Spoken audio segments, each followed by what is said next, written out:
aquilo que você pode fazer para mim é cravar o dedo no like. Se você não quer que as pessoas sejam só expostas a jogo de Copa do Mundo, crave o dedo no like, porque não adianta esquecer só pensar em futebol, né? Tem que fazer isso, tem que se preparar, tem que saber sobre o que vai falar. Mas ontem, o Flávio deu uma entrevista à Veja que se saiu excepcionalmente bem, abordando inclusive vários pontos polêmicos. Falou sobre Nicolas e Michele, falou sobre Banco Master, falou sobre Alexandre de Moraes, falou sobre Bolsonaro, falou sobre pesquisa. Eu separei um trecho para vocês, só para vocês verem, só para ilustrar, não vou conseguir fazer um programa inteiro sobre isso, mas só para ilustrar como o Flávio tem falado bem, por exemplo, no tema de segurança pública, que é o tema mais importante da eleição.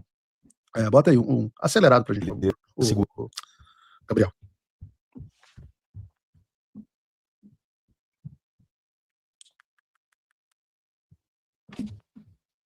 Roda a manivela aí. Tá rolando? Não?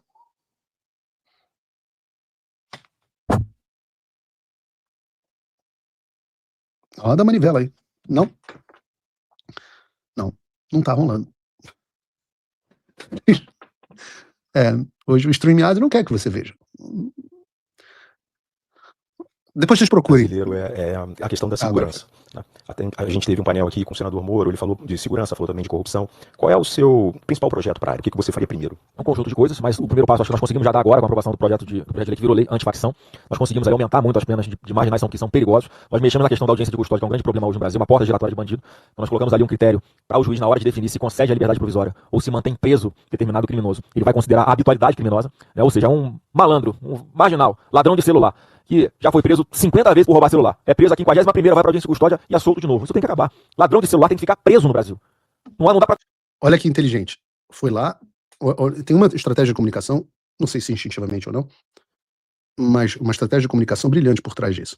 Repara, ele foi para casos onde ele já tá comprovada a atuação dele, depois transferiu o argumento de um ponto genérico para um caso real, e agora ele vai se comparar com o presidente da República, que passa a mão na cabeça de que rouba um celular, dizendo que é pra tomar uma cervejinha, porque a diferença entre um furto de celular e um latrocínio é fração de segundo. Você tá na rua, andando de bicicleta, tem alguém pra roubar o seu celular, você entrega o seu celular, o marginal, muitas vezes menor de idade, não vai com a sua cara e te dá um tiro na cabeça. Vai passar a mão na cabeça de bandido desse pra quê? Tem que ficar preso. Então, alterações legais que nós já estamos fazendo. Eu acredito que a gente tem aqui pelo menos mais 500 mil novas vagas em presídio em todo o Brasil. A gente tem que colocar faccionado, preso, além de muito mais tempo, incomunicável. Então, esses narcoterroristas de CV e PCC tem que ser esse tratamento. Quando é que o Lula vai classificar esses marginais de Comando Vermelho e PCC como terroristas? Para dar um tratamento que eles têm de terroristas. Ô Maurício, a gente é do Rio de Janeiro. Eles dominam bairros inteiros, impõem o medo coletivo, barricada. No Rio de Janeiro agora tem gerente de barricada. É tanta barricada para impedir que a polícia entre, que a ambulância entre, que o iFood entre. Qualquer pessoa que mora num local desse, para abrir o seu pequeno comércio, tem que pagar taxa para miliciano, para traficante. A gente tem que libertar essas pessoas, mano. Tem bairros inteiros que estão virando bairros fantasmas, porque chega lá esses narcoterroristas, ó, a partir de agora você tem que sair dessa casa, que essa casa é minha. Ó, mas deixa a sua filha, porque a sua filha também é minha. É assim que eles estão fazendo. E eu fico indignado quando o presidente Lula perde a oportunidade de fazer uma parceria internacional com troca de inteligência, de informação, de tecnologia, com vários países, não só com os Estados Unidos, para defender esses caras. Eu defendo os brasileiros, o Lula defende os bandidos brasileiros. Absolutamente perfeito. E vejam o resultado, vejam a entrevista inteira. Olha que resposta bem dada. O Flávio foi bem avaliado pela entrevista, foi bem recebido pelo público, deu algum engajamento na internet. E se o Flávio vai em entrevistas que ele está preparado, reage bem, é recebido pelo público, há quanto tempo você não viu uma entrevista dessa do Flávio? Eu digo a você que há uma fila no meu celular, pelo menos 100 jornalistas querendo falar com o Flávio. 100. Quem tem conseguido? Praticamente ninguém. E por que isso não tem sido feito? Todo jornalista quer uma aspa exclusiva. Ele quer 1 minuto com o candidato. E assim você vai dominando o noticiário. Isso é ou não importante? É ou não importante? Outra questão relevante, geração de factoide. E o que é factoide? É o que o Genoni estava falando? Não. Factoide não é geração de notícia falsa ou de fake news. Factoide é o que dá forma ao fato. Né? Oide é forma. E factoide é aquilo que dá forma ao fato. O que eu quero dizer com isso? Donald Trump se coloca como candidato do trabalhador comum. Tá bom, isso é uma postura. Onde está o factoide para repercutir essa postura? O Donald Trump aparece trabalhando dentro de um McDonald's, dando forma ao fato de que é ele quem representa o trabalhador comum. E é impossível a imprensa não falar sobre esse assunto, porque é irresistível. Qual foi o último factoide, qual foi o último fato em forma que o Flávio teve? repercutindo na imprensa nos últimos tempos. Ora, foi a visita dele aos Estados Unidos. Qual foi a política pública? O combate às facções narcoterroristas. Qual foi o factoide? A foto dele com Donald Trump, a visita dele na Casa Branca. Quando foi construído isso? Há mais de 3 semanas. E não é possível, absolutamente impossível, que ninguém na equipe consiga criar um factoide relevante para o Flávio há quase um mês.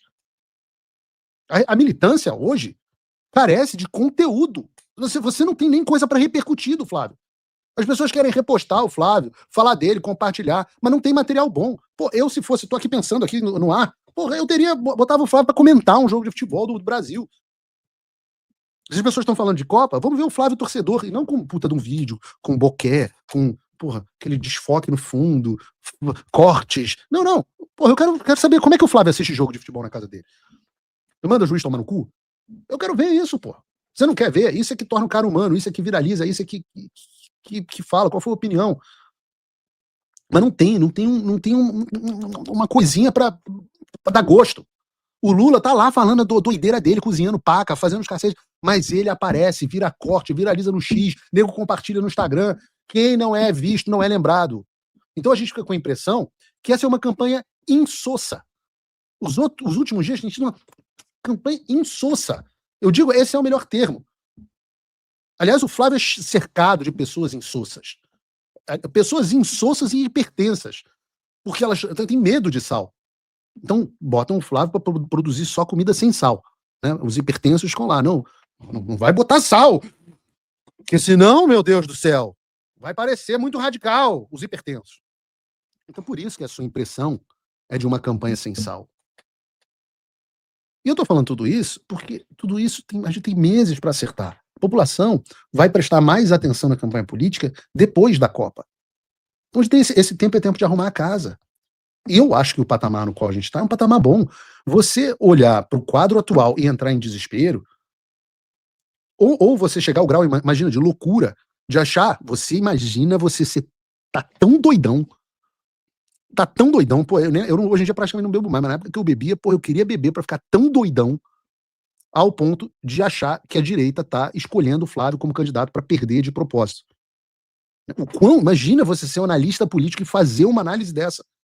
Imagina o grau de desconexão, porque o Flávio caiu 3 pontos na margem de erro da pesquisa dos bancos.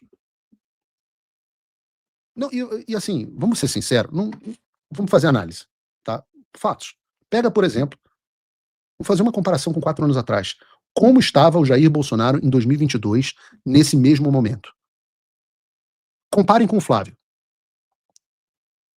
Genial Quest, de 2 a 5 de junho de 2022, dava o Lula em uma vantagem de 22 pontos sobre o Jair Bolsonaro. 22 fucking pontos. Isso não é opinião. Isso aqui você pode ter a sua opinião que você quiser. Essa aqui é a pesquisa. Hoje a Quest dá 6 pontos de vantagem para o Lula. A Quest de junho de 2022 dava 22 pontos de vantagem para o Lula. No final das contas, o Lula teve 1,5. Poder Data, nas 2 pesquisas de junho, dava uma vantagem de, respectivamente, 10 e 17 pontos para o Lula.